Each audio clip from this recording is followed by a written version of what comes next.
Hi, welcome to Code with Z. In today's video, we're given this array called nums1 and this variable called m, and we also are given this array called nums2 and this letter called n, and then we have to merge these two arrays together like so. As you can see, we've merged nums1 with nums2, and this is a correct merge because these zeros that we have here are non-valid elements inside of our array that we have to replace with the elements that we have here, but the end result should be sorted. Now, why are we doing this? Well, because that's what LeetCode 88 merge sorted array is asking us to do. As you can see, it says you're given two integer array called nums1 and nums2. Don't worry, I'm not going to read the whole thing. I'm going to simplify it for you, but it says these two arrays are sorted in non-decreasing order, meaning in increasing order or like ascending order.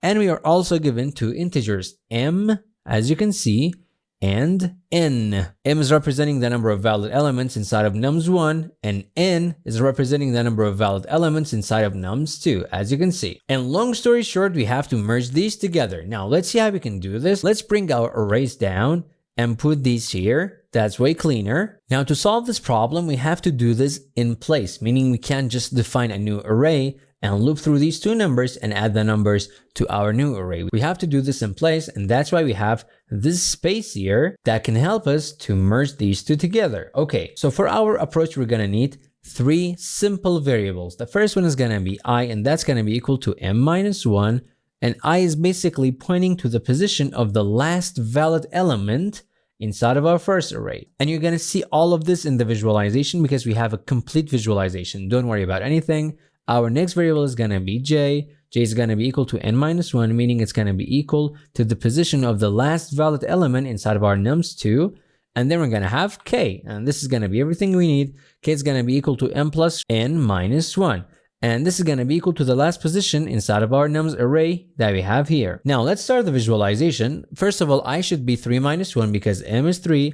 3 minus 1, that's going to give us 2, and then j should be n minus 1, n is 3, so that's going to give us 3 minus 1, that's going to give us 2 as well, and then m is 3, n is 3, 3 plus 3, that's going to give us 6, 6 minus 1, that's going to give us 5. Awesome. So that means I is equal to 2, meaning I is pointing to this position here because this is the position with the index of 2. As you can see, 0, 1, 2. This position has the index of 2. So I is pointing to this number here, and then j is pointing to this number here because this is the position with the index of 2 as well, 0, 1, 2. And then k is going to be pointing to this position that we have here. Basically, k is going to be equal to the last position inside of our array, and it's going to be pointing to the last element because this position has the index of 5, 0, 1, 2, 3, 4, 5. Now, let's see how we can solve this. Each time we're going to ask a simple question. Our approach is going to be really simple. Each time we're going to be like, we're going to compare the numbers that I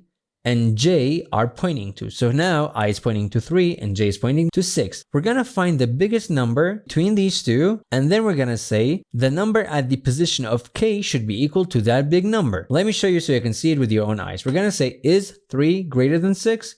As you can see, we're comparing these two because we want to find the biggest number. Well, no, 3 is not greater than 6. So we're going to say, all right, put 6 inside of here. We're going to say nums1 at the index of k, meaning this position here should be equal to nums2 at the position of j, meaning this position here should have 6 inside of it. Literally like this. And then we're going to decrement j and decrement k, like so. Now, don't worry if you didn't actually fully get it because we're going to repeat this so many times that you're going to end up dreaming about it tonight. Don't worry. So we're going to have another round because this is going to be a loop and we're just going to keep on doing this until we reach our result. So we're going to say, again, get the number that I is pointing to and get the number that j is pointing to, compare them. We're going to say, is 3 greater than 5? Now, really, we're going to find the biggest number, which is 5 here. And we're going to say, put this number in the position that k is pointing to, meaning nums1 at the index of k, nums1 at the index of k. So this position here should be equal to nums2 at the position of j, meaning this number. So put this number here, like so. Simple as that. And then we're going to decrement j because we've already taken care of this number.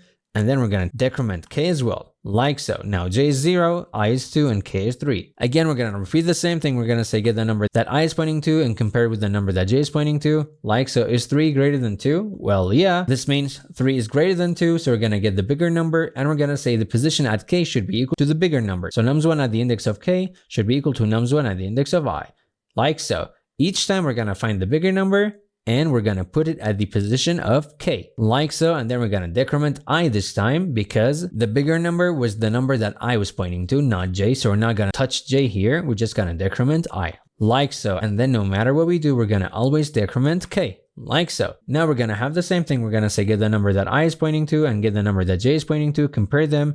Is 2 greater than 2?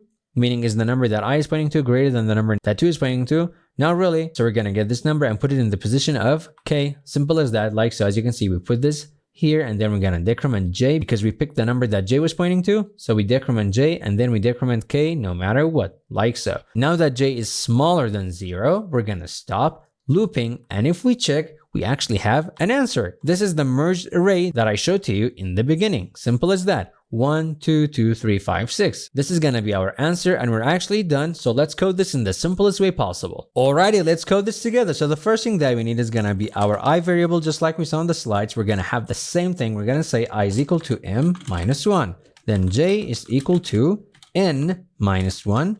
Then k is equal to m plus n minus 1. Simple as that. Then we're gonna have our loop. We're gonna say while I is greater or equal to 0 and j is greater or equal to 0, do the following. Because just like you saw on the slides, we stopped looping when our j was smaller than 0. So this is gonna be our looping condition. Here we're gonna say if the number that I is pointing to is greater than the number that j is pointing to, put the number that I is pointing to in the position of k, like so. nums1 at the position of I. So basically, put the number that I is pointing to in the position of k, then I minus minus.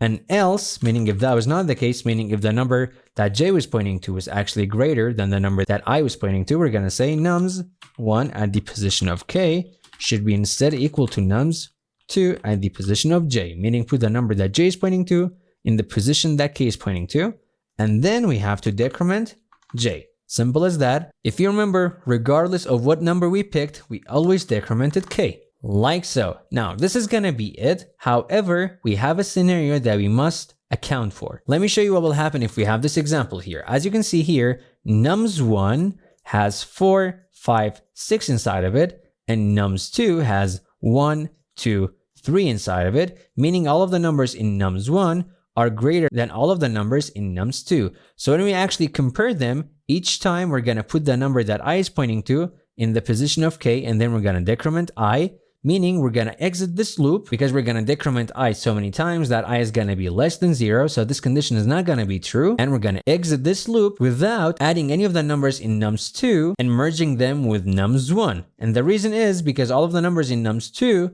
were smaller than nums1, so we always ignored it. So to actually solve this problem, we're gonna say if we exit this loop and j is still greater or smaller than 0, meaning there's a number inside of our second array that we've not actually merged, we're gonna say, if that's the case, nums1 at the position of k should be equal to nums2 at the position of j, and then j minus minus, k minus minus. And this is basically to account for the case that if we actually end up breaking out of this loop without adding any of the numbers in our second array inside of our first array, meaning if we have any numbers left over in our second array, this is gonna take care of it. Now, this is gonna be all of our code. Let me zoom out. Like so. Let me run this and see if we can actually get accepted. Moment of truth. And yep, that's awesome. Let me submit this and see if we can actually pass all of our test cases.